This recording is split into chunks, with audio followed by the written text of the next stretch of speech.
ఇక నిన్న ఆ దేవుడు కూడా కాపాడలేడు దీపక్.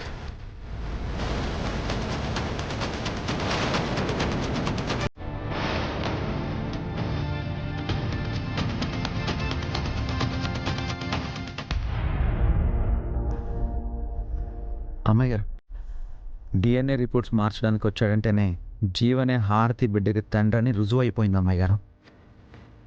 కానీ పక్కగా ఆధారాలు కావాలి.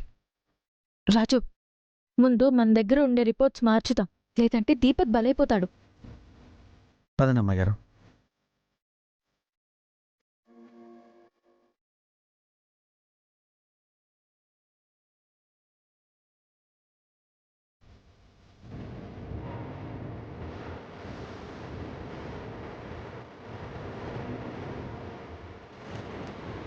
రేపు ఆ జీవన్గా నిరికిద్దాం. పదండి అమ్మాయి గారు.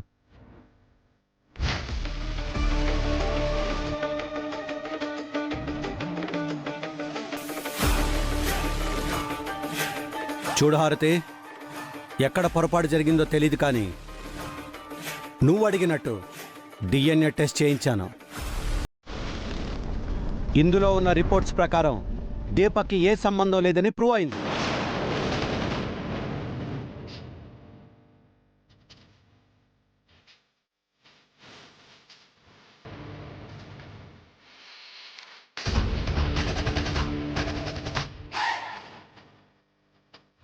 మీరే అలా చెప్తే నేనేం చేయగలను సార్? ఏ అమ్మాయినా తన మాతృత్వం గురించి అబద్ధం చెప్తుందా? నేనెందుకు అబద్ధం చెప్తాను సార్?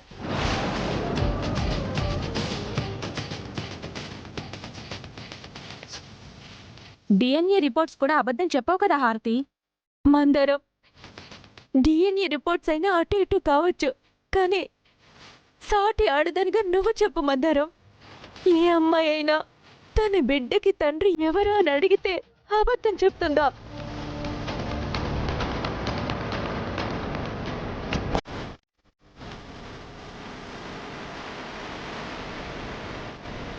అంతెందుకు, నాకు దీపక్కి ఏం సంబంధం లేదని దీపక్ చెప్పగలడా?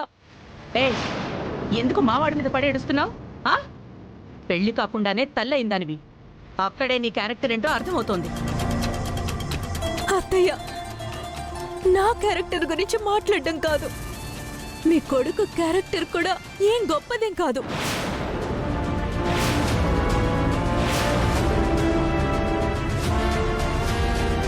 మందరాన్ని కూడా పెళ్లి చేసుకోకుండా తల్లిని చేశాడు కదా.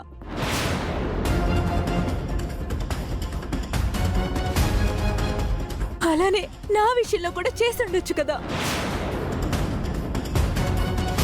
నా కొడుకు గురించి ఇంకొక మాట మాట్లాడితే చెప్పు తీసుకొడతాను. అక్క, కొంచెం చూసి మాట్లాడు.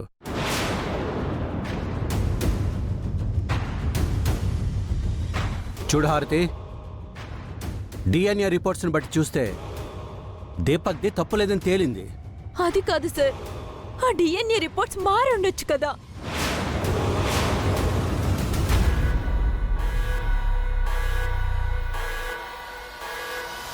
నిజంగా దీపక్ది ఏ తప్పు లేకపోతే నన్ను ప్రెగ్నెన్సీ టెస్ట్కి నన్ను హాస్పిటల్కి ఎందుకు తీసుకెళ్లాడు?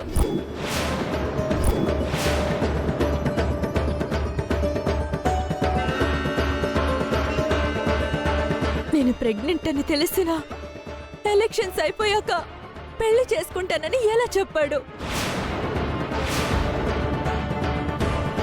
ఎరా, హారతి చెప్తుంది నిజమా? అది మాయ, చెప్పు, నిజమేనా? మాయ, అది మాయ. చెప్పరా, నిజమేనా? ఇలా అడిగితే నువ్వు ఒప్పుకో. నీ సంగతి చెప్తానుండ్రా. పోలీసులకి చెప్తే వాళ్లే నీ నుంచి నిజం రాపడతారు. తమ్ముడు, ఆగండి నాన్న. రిపోర్ట్స్ ప్రకారం దీపక్ బావది తప్పులేదు.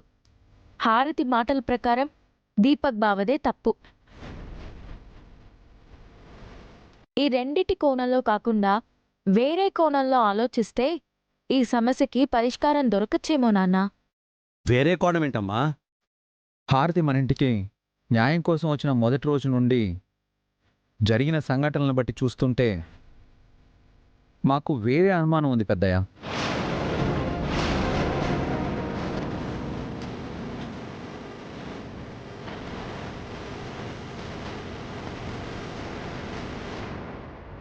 ఏంట్రా అది? హారతి బిడ్డకి తండ్రి జీవనేమోనని మా అనుమానం పెద్దయ్య.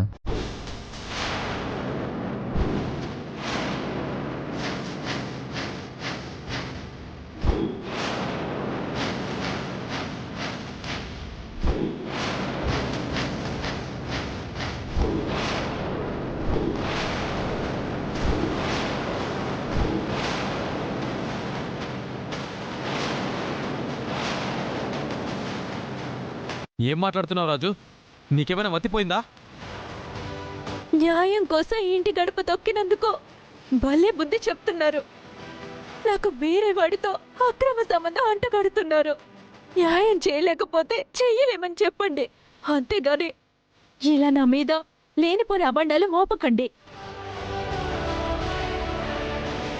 అవునరా రాజు, ఇలాంటి విషయాల్లో సరైన ఆధారాలు లేకుండా ఒక అమ్మాయిని అనుమానించడం తప్పు. ఆధారాలున్నాయి నాన్న.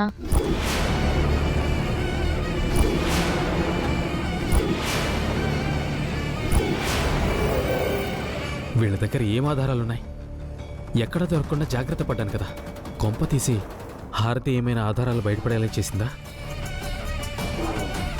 అంతా బాగానే మేనేజ్ చేశాం కదా, ఆధారాలు ఎలా దొరికాయి? జీవన్ ఎక్కడైనా నోరు జారాడా?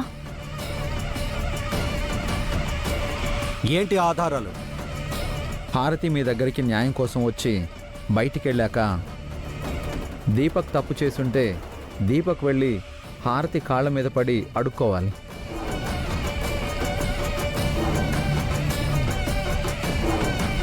కానీ ఆ రోజు దీపక్ వెళ్తాడేమో అని చూస్తే హారతిని కలవడానికి దీపక్ వెళ్ళలేదు, జీవన్ వెళ్ళాడు.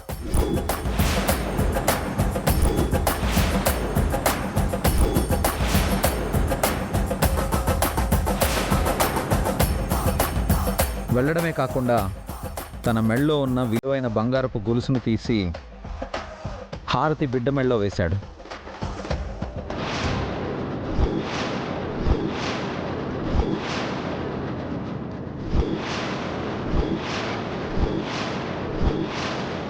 హారతి, రాజు చెప్తుంది నిజమేనా?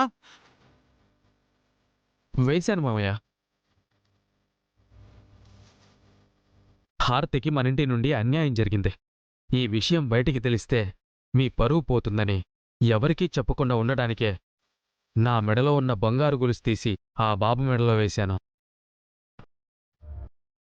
ఎవరికీ చెప్పకుండా ఉండాలంటే చైన్ హారతి చేతికివ్వాలి కానీ బాబు మెడలో వేయడం వెనక్కున్న ఉద్దేశం ఏంటో.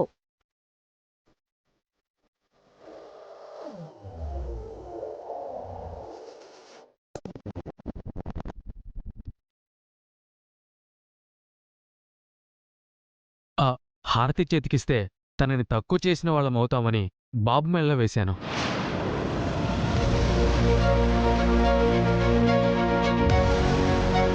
మరి డిఎన్ఏ రిపోర్ట్స్ ఈరోజే వస్తాయని తెలియగానే రాత్రి హాస్పిటల్కి వెళ్ళి డిఎన్ఏ రిపోర్ట్స్ను మార్చే ప్రయత్నం నువ్వెందుకు చేసినట్టు?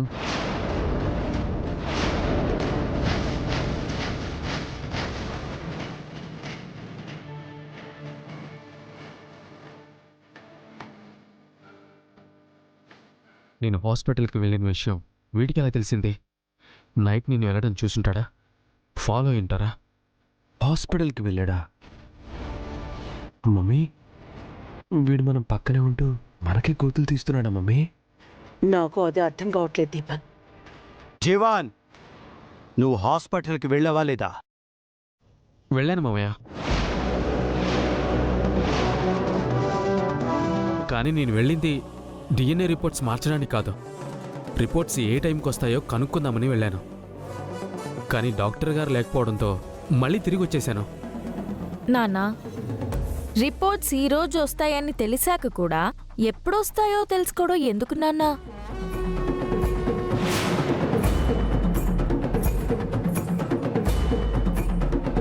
మమ్మీ, రాజు రూపలు వీడిని హాస్పిటల్ దగ్గర చూశారంటే నన్ను కూడా చూసుంటారు కదా.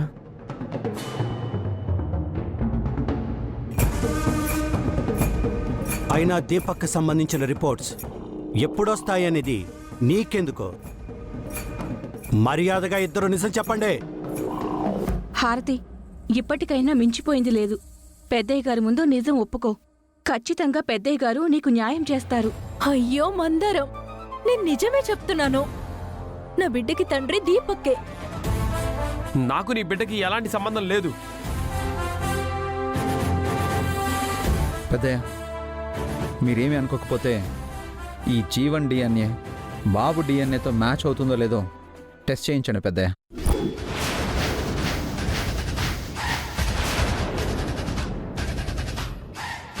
ఒకవేళ మా అనుమానం తప్పైతే హారతికి సారీ చెప్పి మేము న్యాయం చేస్తాం. అవును నాన్న.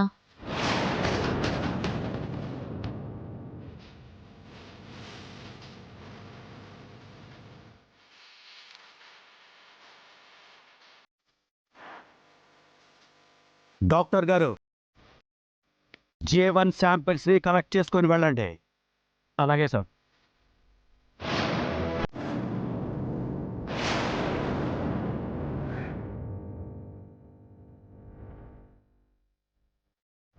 తీసుకెళ్ళండి డాక్టర్ గారు. ఇందులో భయపడడానికి ఏముంది? రండి డాక్టర్ గారు, రండి. వెళ్ళండి.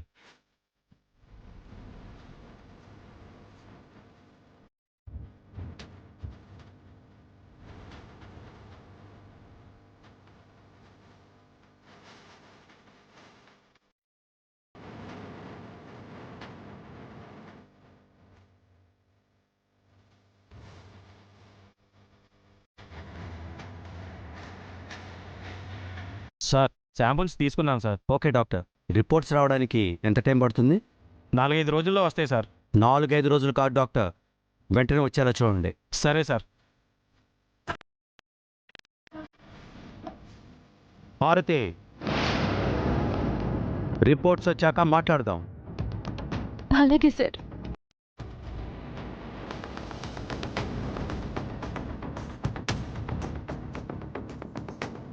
అక్క, డిఎన్ఏ రిపోర్ట్స్లో దీపక్ తప్పులేదని తేలితే వీడి ఫ్యూచర్ గురించి ఆలోచిస్తానని చెప్పాను. తొందరలోనే వీడికి ఒక దారి చూపిస్తాను. థ్యాంక్ యూ తమ్ముడు.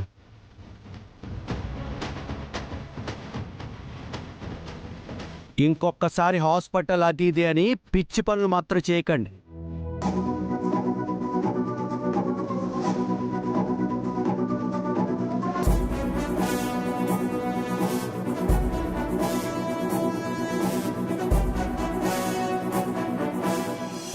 ఏమండి, ఒకవేళ హారతికి జీవన్కి సంబంధం ఉందని తెలిస్తే మన పింకీని మనం కాపాడుకోవచ్చండి.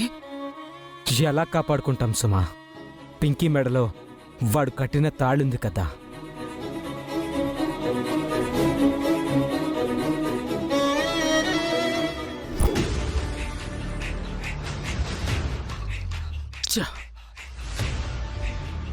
ఏంటి జీవన్ నువ్వు చేసిన పని?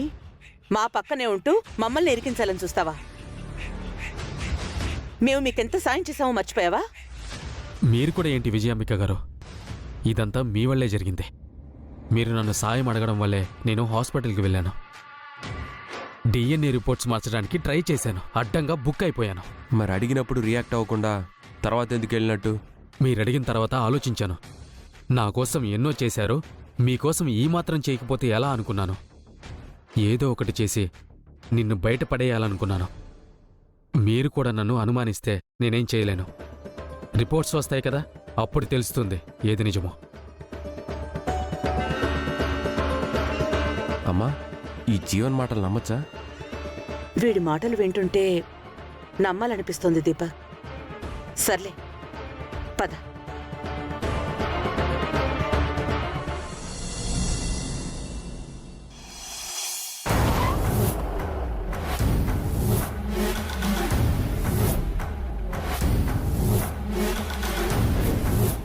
జీవన్, నీకోసమే ఎదురు చూస్తున్నాను.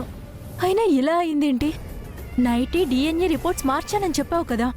మళ్ళీ దీపక్ది మ్యాచ్ కాలేదని రావడం ఏంటి జీవన్? నిజంగానే నేను ఆ రిపోర్ట్స్ మార్చేశాను హారతి. కానీ ఆ రాజు రూపలు నన్ను ఫాలో అయినట్టున్నారు. నేను మార్చిన రిపోర్ట్స్ని వాళ్ళు మళ్ళీ మార్చేసినట్టున్నారు. వాళ్ళని నేను దెబ్బ కొట్టాలి అనుకుంటే వాళ్ళే నన్ను దెబ్బ కొట్టారు. నీతో పాటు నన్ను కూడా దెబ్బ కొట్టారు జీవన్.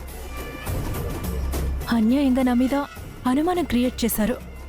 అందరూ నన్ను తిరుగుబోతులో చూశారు. దీపక్ వాళ్ళ అమ్మైతే కొంచెం ఓవర్గానే మాట్లాడింది. అదంతా నా వల్లే జరిగింది హారతి. నా కోసం నువ్వు చాలా మాటలు పడ్డావు. సారీ హారతి.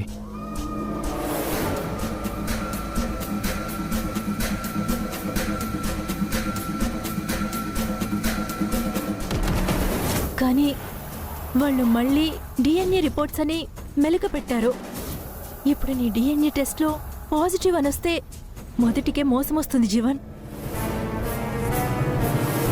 అలా అని మళ్ళీ రిపోర్ట్స్ మారిస్తే నా క్యారెక్టర్ని ఇంకా నీచంగా చూస్తారు. ఒక రకంగా చెప్పాలంటే తిరుగుబోతుగా స్టాంప్ వేసేస్తారు. ఆ అవమానం నేను తట్టుకోలేను జీవన్. మనం వెంటనే పెళ్లి చేసుకుందాం. హారతి, నా ఎజెండా ఏంటో నీకు తెలుసు కదా. ఆ ఫ్యామిలీ వల్ల నా ఫ్యామిలీ ఎంత బాధపడిందో ఆ ఫ్యామిలీ కూడా అంతే బాధపడాలి. ఆ రాజు రూపాల వల్ల మన శ్వేత ఎంత నరకం అనుభవించిందో వాళ్ళు కూడా అంత నరకం అనుభవించాలి. ఆ లోపల నేనేదో ఒకటి అయిపోయేలా ఉన్నాను జీవన్. నువ్వేమో అక్కడ హ్యాపీగానే ఉంటున్నావు. నా పరిస్థితి కూడా ఒకసారి ఆలోచించు. సరే, ఏం చేద్దామో నువ్వే చెప్పు హారతి. డిఎన్ఏ రిపోర్ట్స్ రావడానికి 2-3 రోజులు పడుతుంది జీవన్. ఈ 2-3 రోజుల్లో మన పెళ్లి జరిగిపోవాలి. 2-3 రోజుల్లోనా? అవును జీవన్. ఈ 2-3 రోజుల్లో కాకపోయినా కనీసం రిపోర్ట్స్ వచ్చి గంట ముందైనా మన పెళ్లి జరిగిపోతే నాకు ఓకే. ఓకే హారతి, ఇంకా 2 రోజులు టైం ఉంది కదా. వాళ్ళ జీవితాల్ని తలకిందులు చేయడానికి ఈ 2 రోజులు చాలు. ఈ 2 రోజులు నన్ను డిస్టర్బ్ చేయకు. వాళ్ళ ఫ్యామిలీని రోడ్డు మీదకి ఇచ్చేస్తాను. అప్పుడే నా ఈగో సాటిస్ఫై అవుతుంది, శ్వేత ప్రతీకారం తీరుతుంది. అప్పుడు మనం హ్యాపీగా పెళ్లి చేసుకుందాం. అలాగే Jeevan, love you.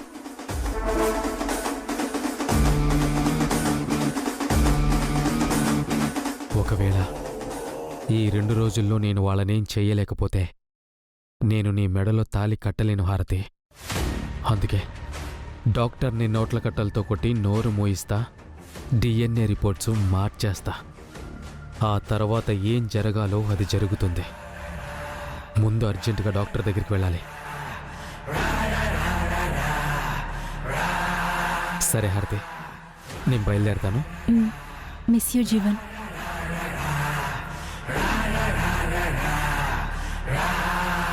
Bye.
Pinky, నువ్వు నిజంగా మనస్ఫూర్తిగా ఇష్టపడి పెళ్లి చేసుకునుంటే ఎవరు ఏం చేయలేరు.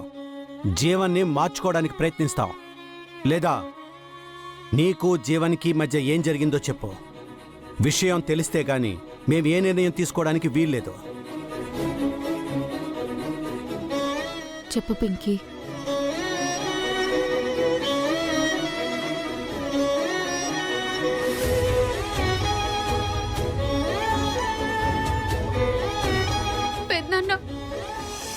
క్షమించండి.